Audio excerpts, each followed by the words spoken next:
through it,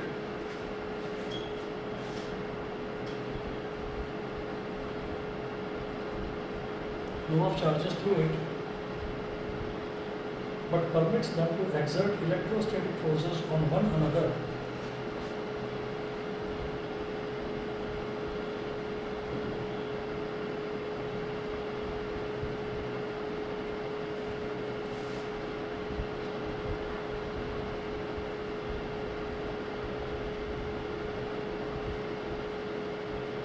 Permits them to exert electrostatic forces on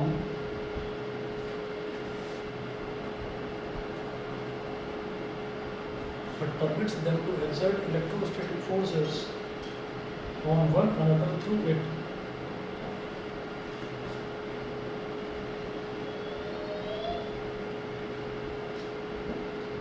On one another through it. Full stop. A dielectric is essentially an insulator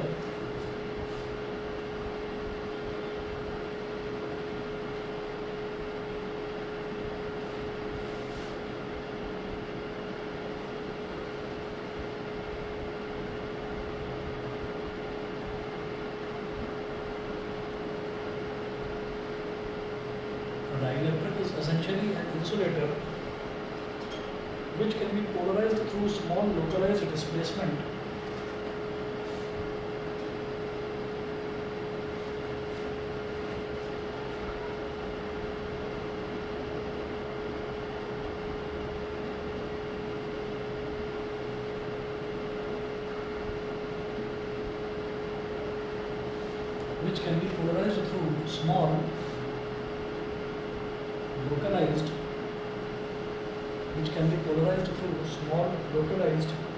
displacements of its charges.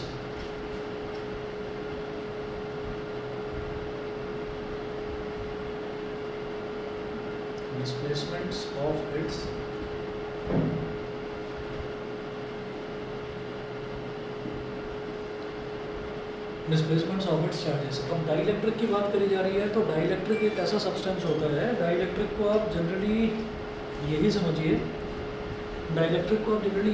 जैसे कि एक insulator होता है. तो dielectric is a substance which does not allow the flow of charges through it but permits them to exert electrostatic force on one another through it. तो dielectric जो है वो क्या करता है, वो इलेक्ट्रिक चार्जेस को तो अपने अंदर से फ्लो नहीं होने देता, लेकिन आपस में जो डाइलेक्ट्रिक है उसमें इलेक्ट्रोस्टैटिक फोर्सेस आपस में लगती रहती है. ठीक है. अच्छा, अब dielectric is essentially an insulator which can be polarised through small localised displacements of its charges. इसका मतलब क्या है, पोलराइज करने का मतलब क्या है. Dielectric is essentially an insulator. Dielectric एक इंसुलेटर ही होता है, मतलब उसके अंदर से ऐसे तो चार्ज फ्लो नहीं करेगा. Which can be polarised through small localised displacements. Which can be polarised का मतलब क्या है कि उसको पोलराइज करा जा सकता है. मतलब वो जो डाइलेक्ट्रिक है उस डाइलेक्ट्रिक को पोलराइज करने का मतलब ये है कि उसमें पॉजिटिव और नेगेटिव चार्ज अगर इंड्यूस कर दिए जाएँ तो पॉजिटिव चार्ज से नेगेटिव चार्ज की तरफ फ्लो का पॉजिटिव से नेगेटिव की तरफ चार्जेस का फ्लो होता है. ठीक है. तो इसका मतलब क्या है कि पोलराइज किसी भी डाइलेक्ट्रिक को पोलराइज करने का मतलब ये है कि क्या उस डाइलेक्ट्रिक को यानी कि क्या उस इंसुलेटर को क्या मैं कंडक्टर बना सकता हूँ. तो हम ये कहते हैं कि हाँ, बनाया जा सकता है. तो कई बार ऐसा होता है कि हम एक कैपेसिटेंस का, कोई भी कैपेसिटर है, उस कैपेसिटर का कैपेसिटेंस बढ़ाने के लिए डाइलेक्ट्रिक यूज़ करते हैं. तो आपने देखा भी होगा कि जो बैटरी होती है, बैटरी में जो पैरेलल प्लेट्स लगी रहती हैं, उन पैरेलल प्लेट्स के बीच में सिर्फ एयर नहीं होती, सिर्फ वो खाली नहीं होता, उसके अंदर भी कोई ना कोई लिक्विड भरा रहता है. तो वो जो लिक्विड होता है वो जनरली डाइलेक्ट्रिक होता है. डाइलेक्ट्रिक क्या करता है, डाइलेक्ट्रिक किसी भी कैपेसिटर का कैपेसिटेंस बढ़ा देता है, मतलब चार्ज होल्ड करने की कैपेसिटी को बढ़ा देता है. ये डाइलेक्ट्रिक की प्रॉपर्टी होती है. ठीक है. तो डाइलेक्ट्रिक जो है, डाइलेक्ट्रिक बेसिकली एक इंसुलेटर ही होता है और उससे हम कंडक्शन करवा सकते हैं, उसको हम पोलराइज कर सकते हैं. पोलराइज करने का मतलब ये होता है किसी भी डाइलेक्ट्रिक को कंडक्टर बना देना इज कॉल्ड पोलराइजेशन. तो अब आप देखिएगा आगे में इसमें एग्जांपल नोट करेंगे इसके. तो सर हम उसको कंडक्टर कैसे बना सकते हैं? मैं बता दूँ अभी इंसुलेटर से इसमें इलेक्ट्रिक चार्ज फ्लो नहीं हो रहा है. हाँ, इंसुलेटर में तो इलेक्ट्रिक चार्ज नहीं फ्लो हो रहा है. होंगे ही नहीं. ठीक है. लेकिन हम उसको कंडक्टर कैसे बना सकते हैं, हम उसमें से चार्ज कैसे फ्लो करा सकते हैं, वही बता. एग्जाम्पल नोट करें, glass, wax, water, air.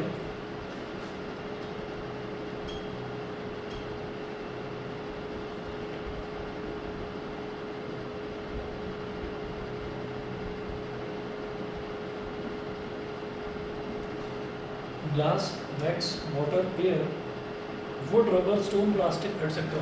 wood, rubber, stone, plastic, etc. wood, rubber, stone, plastic, etc.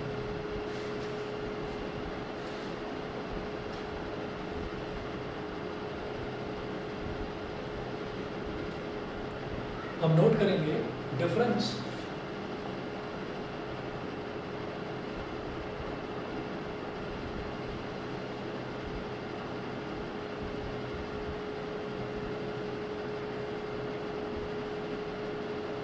in the behavior of difference in the behavior of a conductor difference in the behavior of a conductor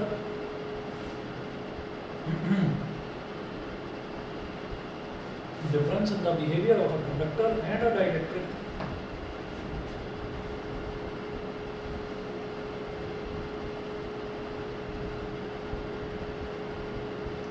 difference in the behavior of a conductor and a dielectric in the presence of an external electric field.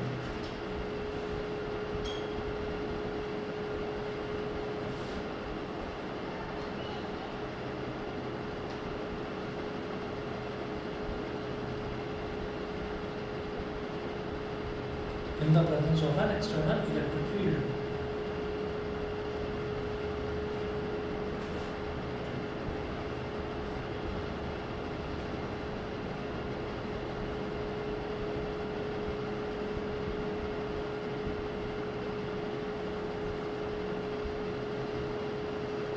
एक external electric field में अगर किसी conductor को रख दिया जाए तो वो किस तरह से बिहेव करेगा, और अगर किसी डाइलेक्ट्रिक को यानी कि किसी इंसुलेटर को रख दिया जाए तो वो किस तरह से बिहेव करेगा, वो देखना है हमको। इंसुलेटर्स से जैसा अभी हमने पढ़ा कि उसमें से चार्जेस फ्लो नहीं होंगे, है ना, तो वही मैं आपको दिखा रहा हूँ कि वो किस तरीके से होता है, और हम ये देखते हैं कि उसमें इलेक्ट्रिक फील्ड बन पाता है या नहीं बन पाता। कंडक्टर में तो बन जाएगा, है ना, इसमें नहीं बनेगा, लेकिन कैसे नहीं बनेगा वो देखना है, और फिर उसको कैसे बना सकते हैं, मतलब उसमें से कैसे हम चार्जेस का फ्लो करा सकते हैं वो देखना है। ठीक है, तो आप क्या करें, पहले एक पॉइंट नोट करें, इन अ कंडक्टर के लिए लिखेंगे पहले, in a conductor the external field E not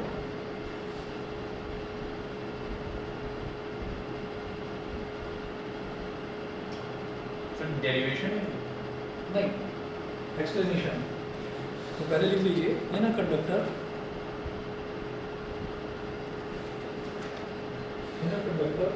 the external field E naught moves the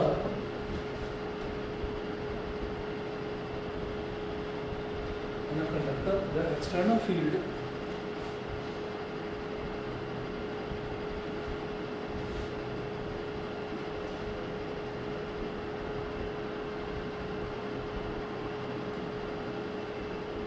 E के नीचे सबस्क्रिप्ट में O लिख रहा हूँ मैं,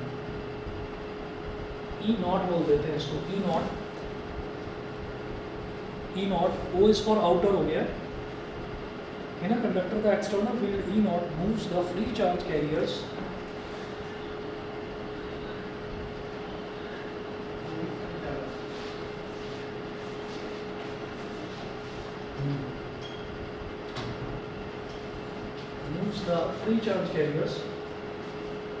inducing field E induced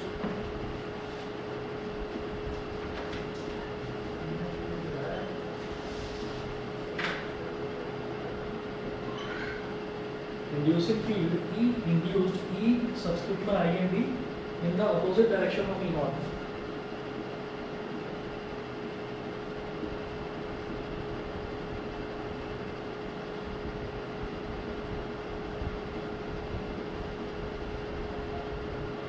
In the opposite direction of E naught, full stop.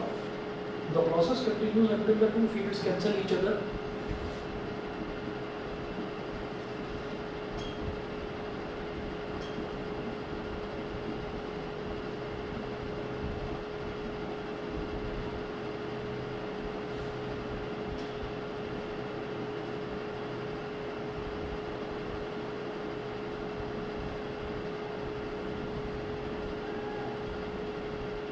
process continues until the two fields cancel each other and the net electric field in the conductor becomes zero.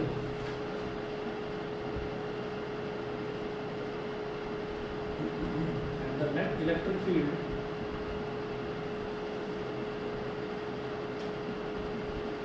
in the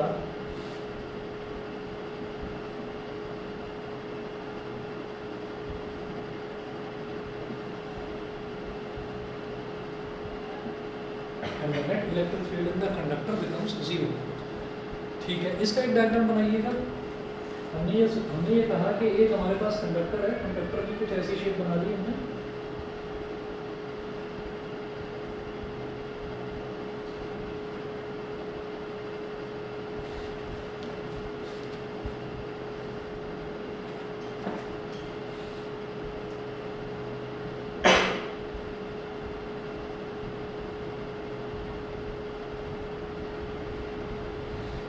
E naught और E induced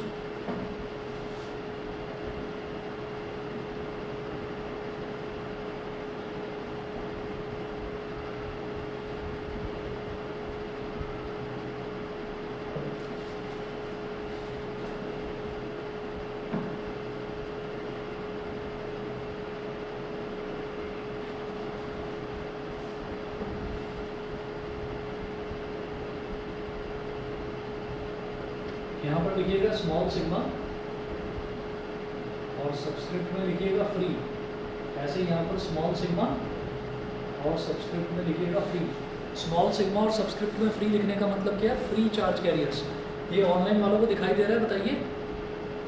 sir ये EIN बता online वालों को दिखाई दे रहा है? ठीक है, अब देखिए इसमें क्या है कि कंडक्टर है। ओके ओके, अब ये कंडक्टर है तो मान लीजिए जैसे कि कोई मेटल की रॉड है ना, तो हम ये जानते हैं कि वो कंडक्टर है, उसके थ्रू इलेक्ट्रिसिटी फ्लो करती है, इलेक्ट्रिक करंट फ्लो करता है। तो अब मैंने ये कहा कि E नॉट का मतलब क्या है, E0 का मतलब क्या है? External electric field. तो एक्सटर्नल इलेक्ट्रिक फील्ड में मैंने उस कंडक्टर को रख दिया। एक्सटर्नल इलेक्ट्रिक फील्ड का मतलब क्या है कि वो जो एक्सटर्नल इलेक्ट्रिक फील्ड है ना, उसकी डायरेक्शन यहाँ से यहाँ दे रखी है। इसका मतलब यहाँ कहीं पॉजिटिव चार्ज रहा होगा और वो यहाँ से यहाँ जा रहा है तो यहाँ कहीं नेगेटिव चार्ज रहा होगा। तो इसके अंदर जो कंडक्टर है, कंडक्टर के अंदर कोई भी एलिमेंट जो है या कोई भी मेटल रॉड है वो कंडक्ट तभी करता है जब उसके अंदर फ्री चार्ज कैरियर्स होते हैं। तो वो जो फ्री चार्ज कैरियर्स हैं, तो जितने भी नेगेटिव चार्जेस हैं वो सारे के सारे इस पॉजिटिव एंड की तरफ इकट्ठे हो जाएंगे, क्योंकि ये वाला एंड पॉजिटिव एंड है, क्योंकि एक्सटर्नल इलेक्ट्रिक फील्ड पॉजिटिव से नेगेटिव ही जाएगा। तो वो सारे नेगेटिव चार्ज यहाँ आकर इकट्ठे हो गए because they are getting attracted towards this positive corner.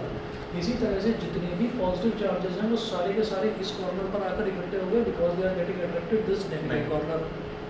अब ये सारे चार्ज कैरियर्स ऐसे इकट्ठे हो गए, लेकिन अब होगा क्या कि ये सारे पॉजिटिव चार्जेस इधर आ गए, नेगेटिव चार्जेस इधर आ गए, तो इलेक्ट्रिक फील्ड इसके अंदर एक इलेक्ट्रिक फील्ड इंड्यूस हो जाता है। INDUCE, इंड्यूस मतलब पैदा हो जाता है।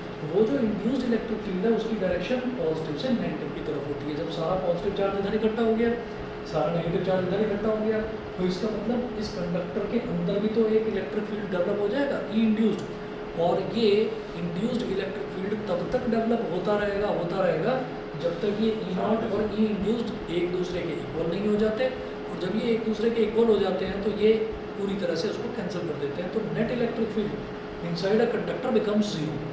कंडक्टर के अंदर कोई इलेक्ट्रिक फील्ड नहीं होता, इलेक्ट्रिक फील्ड बिकम्स जीरो।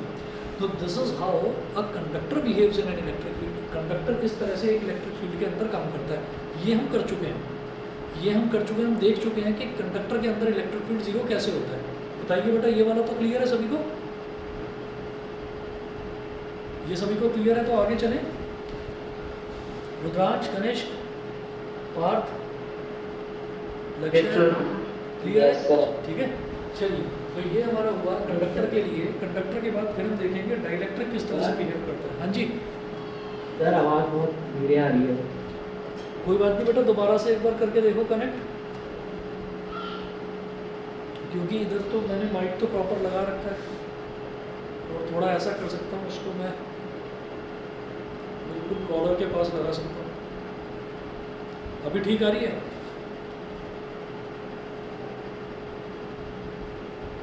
बोलो। Yes sir. अभी आवाज़ ठीक है? थोड़ा और मैंने नज़दीक लगा लिया, पहले इधर था, यहाँ लगा लिया। Yes sir. चलिए, अच्छा अब ये हमने कंडक्टर की बात करी, कंडक्टर को अंडरलाइन कर लीजिए। अब डाइलेक्ट्रिक की बात करते हैं, नोट करिएगा।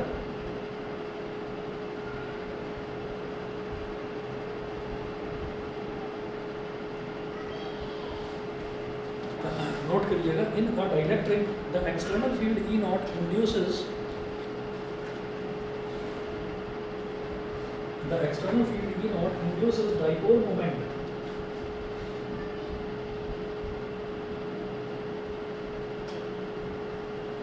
in a dielectric. The external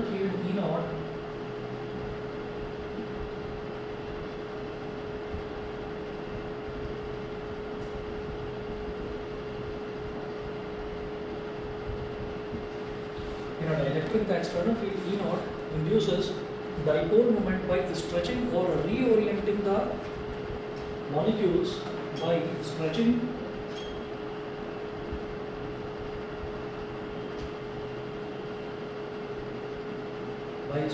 or reorienting the molecules of the dielectric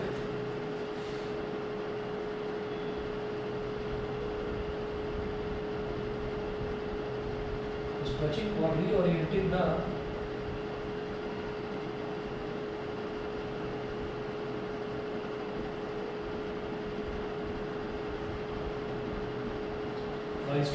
reorienting the molecules of a dielectric, full stop. The induced dipole moment sets up an electric field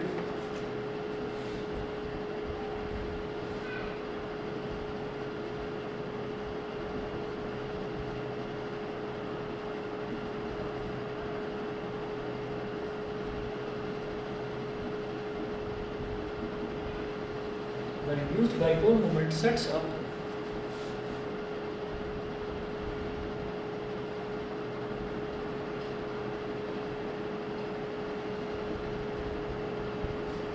the induced dipole moment sets up an electric field. The induced dipole moment sets up an electric field E induced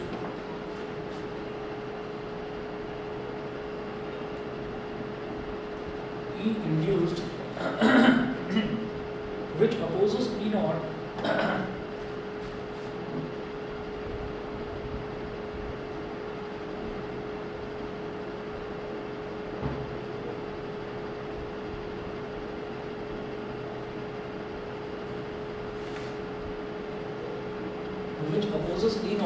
but does not exactly cancel this field.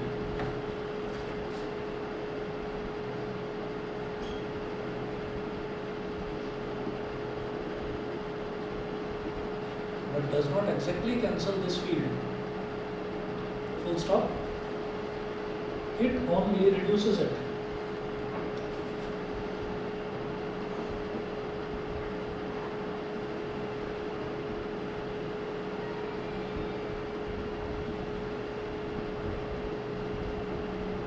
It only reduces it. ठीक है? अब जरा देखिएगा कि यहाँ पर क्या होता है। यहाँ पर अब आप एक डाइलेक्ट्रिक बना लो। डाइलेक्ट्रिक मतलब आपने रबर का कोई टुकड़ा ले लिया या आपने प्लास्टिक का कोई टुकड़ा ले लिया। ग्लास, वैक्स, वाटर, कुछ भी हमने ये डाइलेक्ट्रिक ले लिया। अब इस डाइलेक्ट्रिक में हम क्या करेंगे कि हमने यहाँ पर इसको एक्सटर्नल इलेक्ट्रिक फील्ड में रखा, यानी कि ये एक्सटर्नल इलेक्ट्रिक फील्ड हो गया E नॉट, इसका डायरेक्शन यहाँ से यहाँ और यहाँ से यहाँ है। ये हमने रखा ऐसे E नॉट। इसके बाद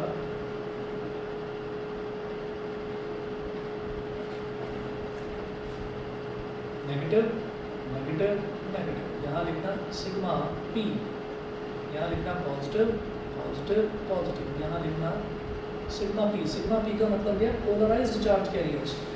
पोलराइज्ड चार्ज कैरियर्स का मतलब क्या है कि इंसुलेटर में, हाँ इंसुलेटर में यानी कि डाइलेक्ट्रिक में खुद से कोई फ्री चार्ज कैरियर तो होते नहीं, तो हमने जो एक्सटर्नल इलेक्ट्रिक फील्ड रखा था उस एक्सटर्नल इलेक्ट्रिक फील्ड की वजह से उसके अंदर कुछ चार्ज कैरियर जो है वो पोलराइज हो गए। पोलराइज कैसे हुए कि उनकी शेप जो है वो प्रॉपर नहीं थी। जैसी चार्ज कैरियर्स की शेप होती है वैसी शेप नहीं थी, लेकिन एक्सटर्नल इलेक्ट्रिक फील्ड ने या तो उनकी शेप बदली या उनका ओरिएंटेशन थोड़ा सा चेंज करा। वो देखिए मेंशन करा है इधर the external electric field E not induces dipole moment bye stretching और रीओरिएंटिंग द मॉलिक्यूल्स। तो स्ट्रेच करता है या तो वो मॉलिक्यूल्स को एक्सटर्नल इलेक्ट्रिक फील्ड में, इसका डायग्राम आपको बनाकर समझाऊंगा कि वो या तो स्ट्रेच करता है या फिर उनका ओरिएंटेशन चेंज कर देता है। ओरिएंटेशन मतलब कि पॉजिटिव से नेगेटिव, पहले नेगेटिव जो है वो इस तरफ था, पॉजिटिव इस तरफ था। ओरिएंटेशन चेंज कैसे हुआ कि भाई पॉजिटिव चार्ज अगर कोई भी मौजूद है भी थोड़ा बहुत, तो वो पॉजिटिव इधर इकट्ठा हो जाएगा, नेगेटिव इधर। यहाँ पर क्योंकि फ्री चार्ज कैरियर्स थे तो देखिए इतने सारे नेगेटिव चार्जेस यहाँ इकट्ठे हो गए, लेकिन यहाँ मैंने केवल 3 दिखाए हैं। यहाँ इतने सारे पॉजिटिव चार्ज इकट्ठे हो गए, लेकिन यहाँ केवल हमने 3 दिखाए हैं। क्यों? क्योंकि यहाँ पर फ्री चार्ज कैरियर्स होते नहीं हैं, वो इंड्यूस करे जाते हैं, वो बन जाते हैं, बना दिए जाते हैं। Electric field, external electric field जितना स्ट्रॉन्ग होगा वो डाइलेक्ट्रिक को उतना ही कोशिश करेगा कि कंडक्शन हो इसके थ्रू, ठीक है। तो कुछ चार्जेस इंड्यूस हो जाते हैं, तो उन कुछ चार्जेस के इंड्यूस होने की वजह से जो हमारा एक्सटर्नल इलेक्ट्रिक फील्ड है ई नॉट, वो तो इस डायरेक्शन में रहेगा, और जो इंड्यूस्ड इलेक्ट्रिक फील्ड है ई इंड्यूस्ड, तो उसके लिए मैं एक छोटा सा एरो बना रहा हूँ। यहाँ आप देखेंगे कि ई नॉट का और ई इंड्यूस्ड का एरो बिल्कुल इक्वल लेंथ का बनाया। तो वो जो इक्वल लेंथ है वो ये बता रही है कि ई नॉट जितनी वैल्यू ई नॉट की है उतनी ही वैल्यू जीरो हो जाएगा, उतनी ही वैल्यू ई इंड्यूस्ड की है, तो दोनों ने एक दूसरे को काट कर जीरो कर दिया। यहाँ क्या है कि ई नॉट की वैल्यू ज़्यादा, लेकिन जो इंड्यूस्ड चार्ज है ना, वो इंड्यूस्ड इलेक्ट्रिक फील्ड जो है ना वो बहुत कम डेवलप हो रहा है। क्यों? क्योंकि ये डाइलेक्ट्रिक है, इसके पास फ्री चार्ज कैरियर्स है नहीं, तो ये कंडक्ट करेगा नहीं। समझ गए? तो इस वजह से इलेक्ट्रिक फील्ड की वजह से तो उसमें पॉजिटिव होगा। बस इलेक्ट्रिक फील्ड की वजह से इसमें चार्ज कैरियर्स जो हैं वो थोड़े बहुत पोलराइज हुए हैं, यानी कि थोड़े बहुत बने हैं, तो उनकी वजह से ये इलेक्ट्रिक फील्ड है। तो यहाँ ई नॉट ई इंड्यूस्ड से काफ़ी ज़्यादा है। बताइए जी, ये क्लियर है? ऑनलाइन वाले बताएं दोनों में डिफरेंस। Yes sir. ठीक है, चलिए। तो यहाँ पर बस हमने यही बताया है कि जो इंड्यूस्ड डाइपोल मूवमेंट है, induced dipole movement sets up an electric field E induced which opposes E not. ये ई इंड्यूस्ड ई नॉट का अपोज करता है, but does not exactly cancel this field. ये एग्जैक्टली उस फील्ड को कैंसिल नहीं करता, बस थोड़ा सा उसको रिड्यूस कर देता है।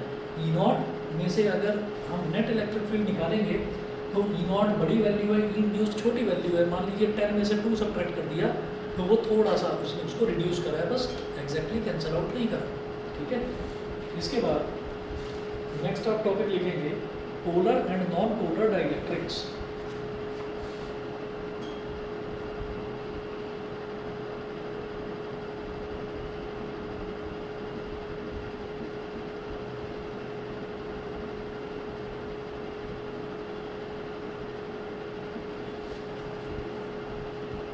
Polar and non polar dielectrics, इसमें लिखिएगा अ मॉलिक्यूल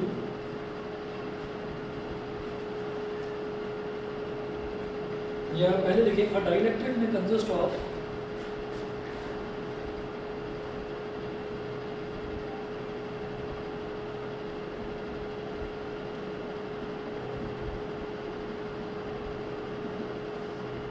डाइलेक्ट्रिक में consist of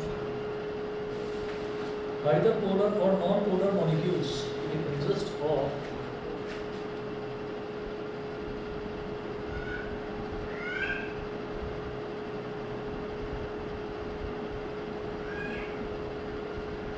either polar or non-polar,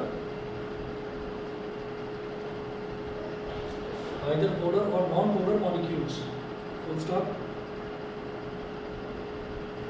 अब नेक्स्ट पॉइंट पे लिखेंगे आप, नेक्स्ट लाइन से लिखेंगे a molecule या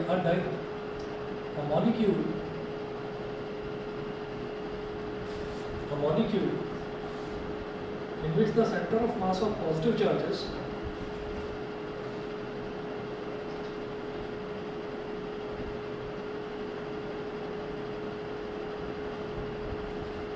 of molecule in which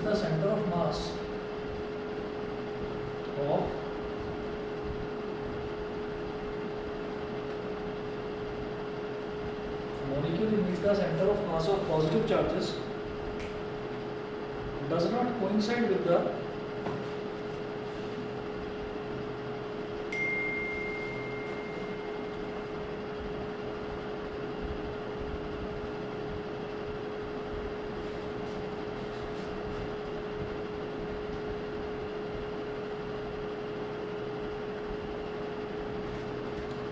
molecule in which the center of mass of positive charges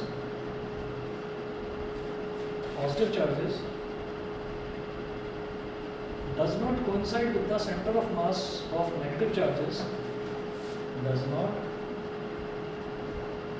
coincide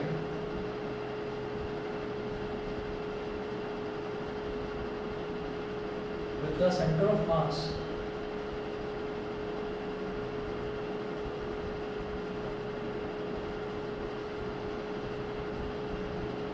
does not coincide with the center of mass of negative charges is called a polar molecule.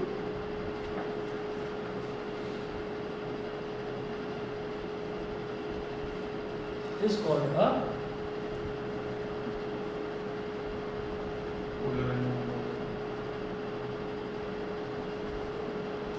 a polar molecule.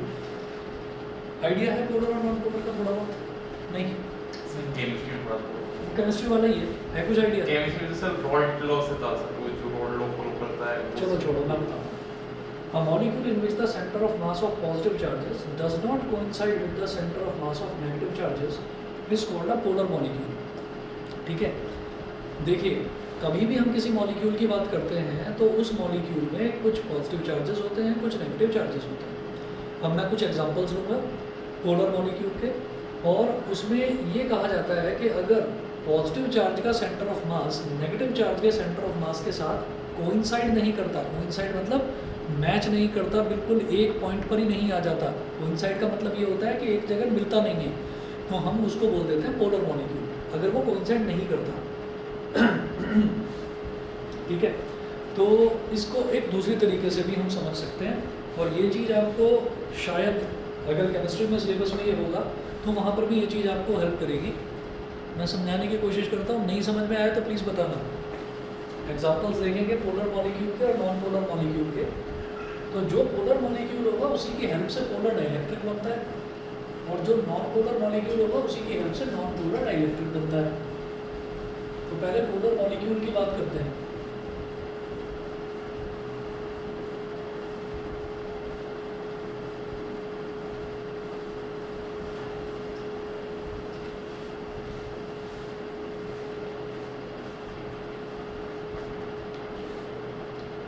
Example है, लिखिएगा, example of some polar molecules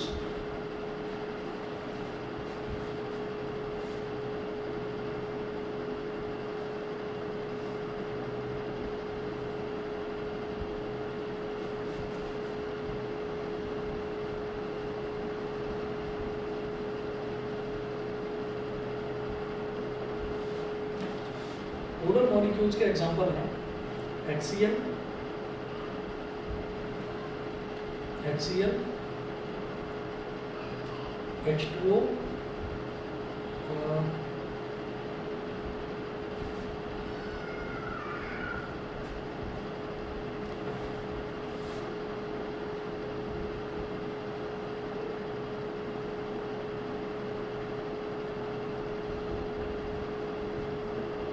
HCl, H2O, NH3, etc.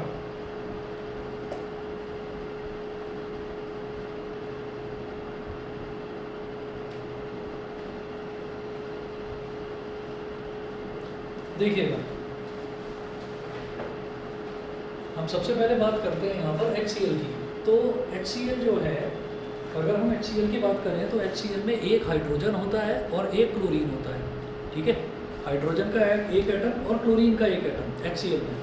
तो इसको अगर देखा जाए, अगर HCl की बात करें तो बेटा HCl कुछ इस तरह से होगा,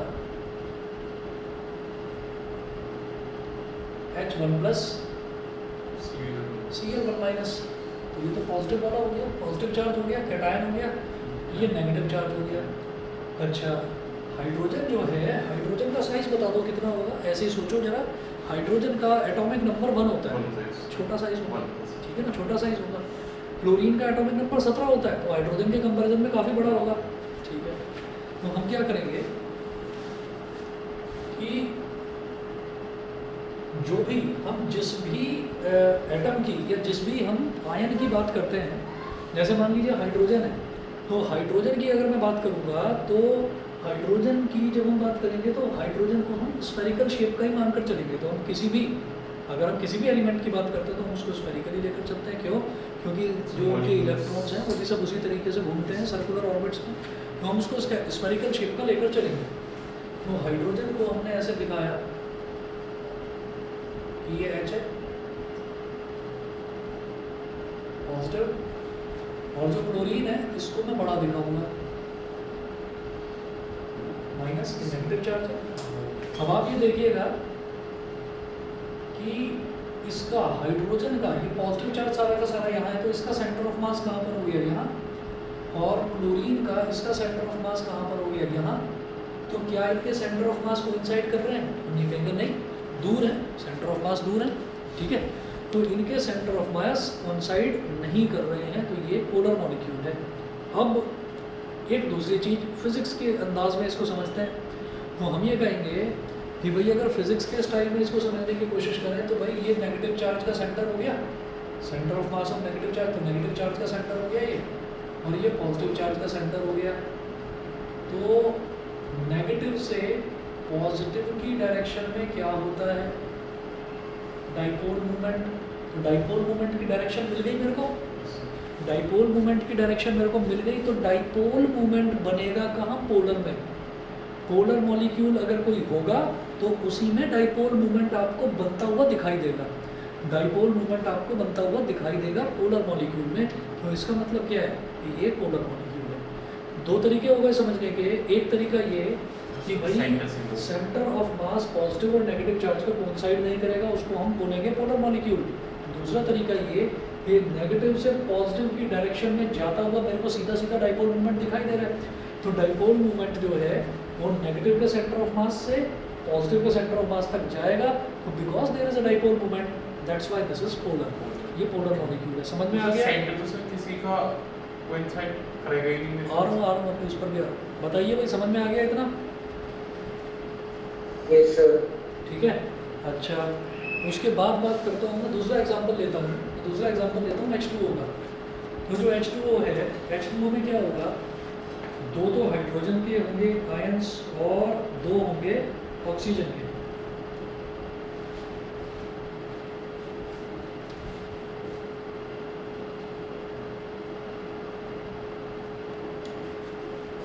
तो हाइड्रोजन के दो हैं, तो H1 प्लस और एक ऑक्सीजन का है, वो होता है 2 माइनस, ठीक है। तो ये इस तरीके से बनेगा।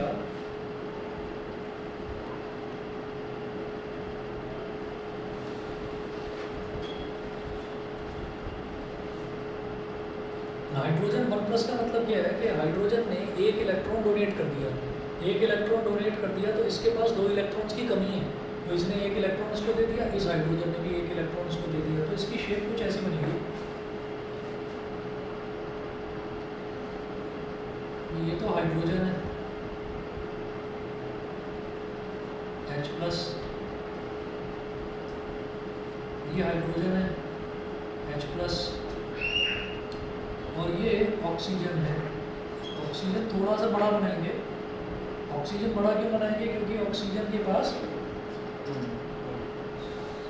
ऑक्सीजन का एटॉमिक नंबर ज़्यादा है। तो ये स्फीयर है ऑक्सीजन का, जो पीछे की तरफ रखा हुआ है। हाइड्रोजन दो आगे रखे हुए हैं, ऑक्सीजन पीछे की तरफ रखा हुआ है, तो ये है O2 माइनस, ठीक है। अच्छा जी, तो ऑक्सीजन का सेंटर ऑफ मास कहाँ हो गया? नेगेटिव चार्जेस का सेंटर ऑफ मास हो गया यहाँ पर, नेगेटिव का सेंटर ऑफ मास। पॉजिटिव का सेंटर ऑफ मास कहाँ होगा? दो पॉजिटिव है, जो दो पॉजिटिव है, तो इनका सेंटर ऑफ मास कहाँ होगा? इसका सेंटर ऑफ मास इस वाले हाइड्रोजन का तो यहाँ, इस वाले हाइड्रोजन का सेंटर ऑफ मास यहाँ, लेकिन हमें तो टोटल का सेंटर ऑफ मास चाहिए। तो टोटल का सेंटर ऑफ मास कहाँ होगा? On the line joining them and the mid point of the line joining them. तो पॉजिटिव का सेंटर ऑफ मास यहाँ हो गया, ये समझ में आ गया? पॉजिटिव का सेंटर ऑफ मास यहाँ पर हो गया। तो आप ये देखिए कि पॉजिटिव का सेंटर ऑफ मास और नेगेटिव का सेंटर ऑफ मास क्या मिल रहे हैं, क्या कोइंसाइड कर रहे हैं? नहीं कर रहे हैं। लेकिन नेगेटिव से पॉजिटिव की डायरेक्शन में जाता हुआ डाइपोल मूवमेंट जरूर नजर आ रहा है ना? तो इसलिए क्या है, ये पोलर मॉलिक्यूल है, इस वजह से ये पोलर मॉलिक्यूल है। ये समझ में आ रहा है भाई? ऑनलाइन वाले बताएं। धनेश को लक्ष्य है? कोई ऐसा Yes, एग्जांपल है sir. जिसमें सेंटर में सब कोइंसाइड हो? हाँ, कोइंसाइड वाला बताऊंगा। अभी ये ऑनलाइन में 2 ही बच्चे बचे हुए हैं, ठीक है। तो पोलर का तो ये आप देख लीजिए, नॉन पोलर का कल बताता हूँ, ठीक है ना। तो ये भी आपका जो है इस तरीके से, क्योंकि ये आपका डाइपोल मोमेंट का डायरेक्शन हो गया, ये भी पोलर मॉलिक्यूल हो गया because there is a dipole moment, और यहाँ पर भी डाइपोल मोमेंट है, तो ये भी आपका एक पोलर मॉलिक्यूल हो गया। कल की क्लास में नॉन पोलर मॉलिक्यूल और फिर डाइलेक्ट्रिक का कैपेसिटेंस पर फर्क क्या पड़ता है कल बताते हैं, ठीक है। शाम को होगी क्लास। चलिए जी, ओके।